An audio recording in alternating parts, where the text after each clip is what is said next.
Hello there, and as usual, I'm Aaron from Let's 10 Gamers, and welcome back to Planet Nomads.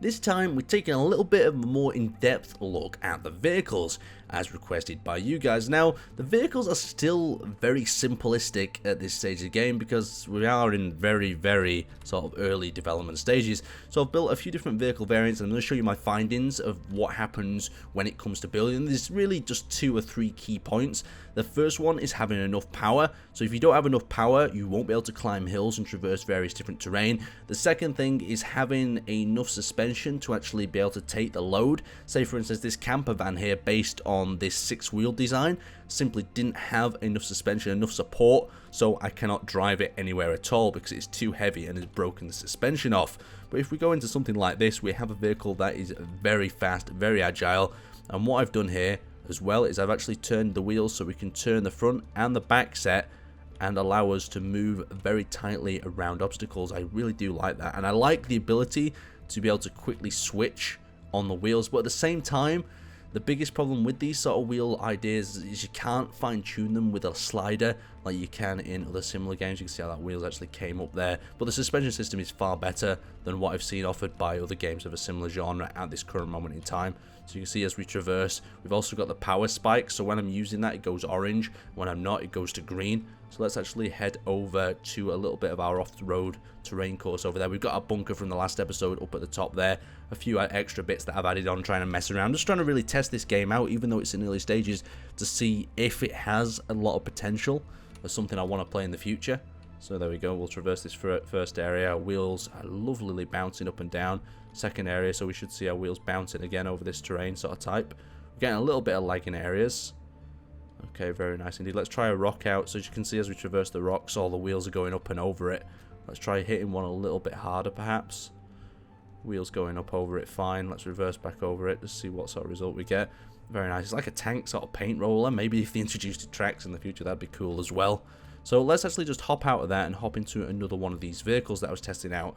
So I noticed if I got a little bit too carried away with myself with building, I'd move on to vehicles like this that look super simple, but the problem is with them is their weight is just overwhelming. The amount of these steel blocks that it actually weighs at the front just completely outweighs the vehicle's actually power. It's still able to move, but if I try to do something a little bit technical with it, I've got a little bit of lag spike there, like this, it's just going to get stuck, or more importantly, won't be able to actually get over the terrain too well at all. So it's just managed to get over that. Let's see if it tries the secondary part any better.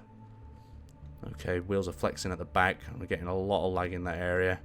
So you can see, what I'm saying here is the weight of the vehicle is a very important factor, and we can adjust the weight ever so slightly by adjusting the springs tension or the power of them. So you can see we've actually got this little wheel that comes up on the vehicle, high pressure spring tension, so that should deal with the most weight. So if I actually turn this down to, say, low pressure at the back here, let's actually have a look, see if we can do that. Take a little bit of the spring out of this. I know if I do it at the front, the wheels will just collapse in on themselves, so I think it's maybe better if I demo it on the front wheels first. So let's actually just turn that to low pressure, and let's turn that to low pressure as well.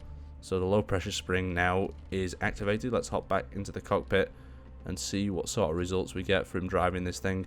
I'm suspecting that it's going to be a lot worse, but we can see, yeah, so we see it's sitting a lot lower in the front area than it was before, still dragging across the floor.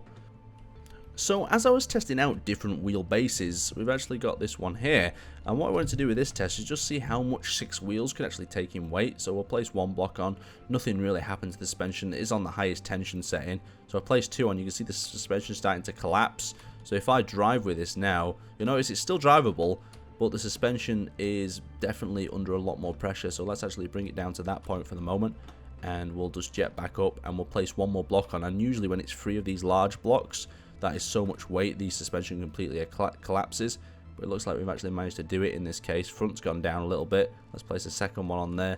Suspension is doing still really well, but this vehicle's in a really struggle to drive with this weight.